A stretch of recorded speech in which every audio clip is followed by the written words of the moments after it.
네, 오늘은 베드로후서 1장으로 말씀을 전하도록 하겠습니다. 어제까지 읽어왔던 베드로 전서는요, 로마 제국의 대대적인 박해를 염두에 두어서 베드로가 실로아노를 통해서 대필해서 기록한 위로와 권면이었다면, 이제 오늘부터 읽게 될 베드로 후서는요, 교회 내부에 준동하는 거짓 교사와 거짓 교훈에 어떻게 대처할지에 대해서 베드로가 직접 기록한 서신입니다. 그래서 베드로 후서에서는요, 곧 오신다고 하신 예수님의 재림이 더디게 느껴진 이유가 무엇인지를 설명하고, 또 재림을 준비한 사람들의 바른 모습은 어떠한지까지 가르쳐 주고 있죠. 그리고 교회 내부에서 일어난 거짓 교사와 이단들의 결국이 어떤 심판을 받게 되는지까지를 알려주면서 우리가 재림에 대한 확실한 소망을 가질 것을 촉구하는 것입니다.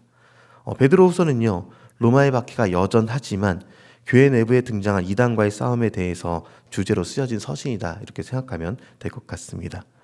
특히 소아시아에 만연한 영지주의자들의 도전이 만만치 않았다, 이렇게 생각하면 될 것입니다. 영지주의란 말은요, 신약에 계속해서 등장하는 말인데, 이 영지주의도 수많은 분파를 가지고 있고 또 서로 다른 신학관을 가지고 있는 이단입니다.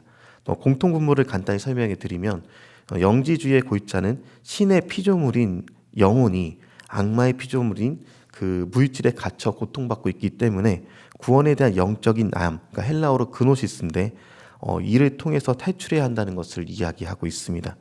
그래서 육체는 악하고 영은 깨끗하기 때문에 육체는 뭘 해도 더러운 것이니 어떻게 살든 상관없고, 거룩한 삶에 대해서는 필요가 없고, 어차피 영이 깨끗하니까 삶과 구원은 상관없다는 잘못된 신학이 등장하게 되었던 것이죠. 마치 우리 현대에서 찾아보면 구원파와 이와 비슷한 이단적 교리를 갖고 있다 생각해 볼 수 있습니다. 인간의 육체가 감옥이라는 것이죠. 그리고 이는 헬라 철학의 플라톤 파이돈에서부터 시작이 됩니다. 헬라 철학의 사고 방식이요, 교회 내에 들어왔던 것이죠. 그리고 예수 그리스도의 성육신과 신성을 부인했고 윤리 도덕적 상까지 부정하는 그들의 행태를 성도들의 신앙에 중대한 도전이 되어 왔을 것입니다. 마찬가지로 현대에도요, 신앙 안에 과학이라는 것이 침투해 들어왔습니다. 과학적 사고가 문제라는 것이 아닙니다. 과학 자체를 신봉하면서 정확한 과학도 모르면서 하나님의 놀라우신 능력의 일들과 구원에 관한 이들을 자신의 이성으로 이해하지 못하면 거짓된 것으로 치부하는 이들이 자연스럽게 교회 안에도 들어와 있다는 것이죠.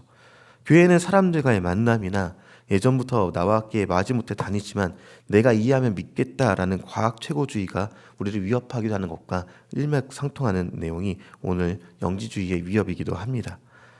사람의 이해의 범주로 하나님의 능력을, 그리고 아주 중요한 구원의 경륜을 끌어내리려고 했던 것이 이러한 이들이었던 것이죠. 그리고 이는 이에 대해서 경계해야 할 것입니다.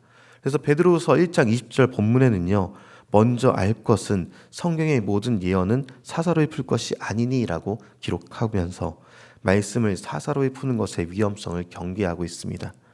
1세기 교회는요, 영지주의 이단이 들어오면서 아무렇게나 살아도 구원을 받을 수 있다는 이 악한 교리가 들어왔습니다. 성도들이 성적인 쾌락을 위해서 당시 사회에 만연한 대로 누구하고나 성관계를 갖고 혹은 성창을 만나는 등의 일들을 괜찮은 것으로 여기게 했던 것이죠. 그리고 자신의 이익을 위해서 다른 이를 속이는 것도 괜찮았고, 다치게 하는 것도 자신의 구원과는 아무런 상관이 없기에 괜찮은 것으로 여겨왔습니다. 괜찮았을까요? 그렇지 않죠.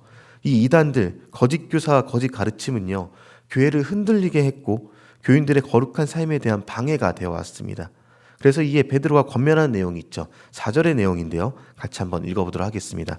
이로써 그 보배롭고 지극히 큰 약속을 우리에게 주사 이 약속으로 말미암아 너희가 정욕 때문에 세상에서 썩어질 것을 피하여 신성한 성품에 참여하는 자가 되게 하려 하셨느니라. 아멘. 정욕 때문에 세상에서 썩어지는 것을 피하라 하고 있습니다. 세상에서 자신의 정욕대로 사는 것은 썩어지는 것이죠. 하나님의 백성이 하나님의 백성답지 않은 삶을 살 수는 없는 것입니다. 하나님은 내가 거룩하니 너희도 거룩하라 말씀하셨습니다. 그러면서 4절 하반절에 무슨 말이 나옵니까? 신성한 상품에 참여하라 합니다. 신성한 성품에 참여하는 거룩한 성도가 되기를 권면하는 것이죠. 그렇게 되면요, 일반적인 삶에서의 변화가 일어납니다. 그 내용이 5절부터 7절까지인데요. 제가 5절을, 여러분 6절을, 7절을 함께 읽겠습니다. 그러므로 너희가 더욱 힘써 너희 믿음의 덕을, 덕의 지식을, 함께 읽습니다. 경건의 형제 우애를, 형제 우애의 사랑을 더하라. 아멘. 그 삶에서 세워나가야 할 것은요, 세상과 똑같은 삶이 아닙니다. 믿음을 가졌으면 덕이 있는 삶을, 그리고 모든 것을 아무렇게나 살아가는 삶이 아니라 절제하며 인내하는 삶을, 그리고 나를 위한 삶을 넘어서서 형제를 사랑하여 섬기는 삶을 살 것을 권면하고 있는 것이죠. 특별히 6절에 지식의 절제를이라고 하는 표현을 주목해 봐야 할 것은요, 본문에서 지식이라는 헬라어 단어를 그노시스를 사용하고 있는데, 원래 많이 사용하는 지식의 헬라어 단어는 이드모시네아 같은 것들을 사용합니다. 그런데 그노시스를 단정해서 사용한 것은요, 영지주의가 헬라어 그노시스에서 유래했기 때문임을 생각해 봐야 합니다. 그래서 베드로는요, 특별히 지식의 절제를이라는 표현을 사용해서 절제 없는 삶을 살도록 하는 영지주의에 대해서 절제가 필요하다라고 못 박아 말하고 있는 것이죠. 이는 갈라디아서 5장에 말하고 있는 성령의 열매와 같은 맥락입니다. 말씀이 우리 마음밭에 들어가 발화하고 성장해서 행동이라는 좋은 열매로 나타나게 하는 것이 성도의 삶인 것이죠. 그리고 오늘 8절 말씀 함께 읽어보도록 하겠습니다.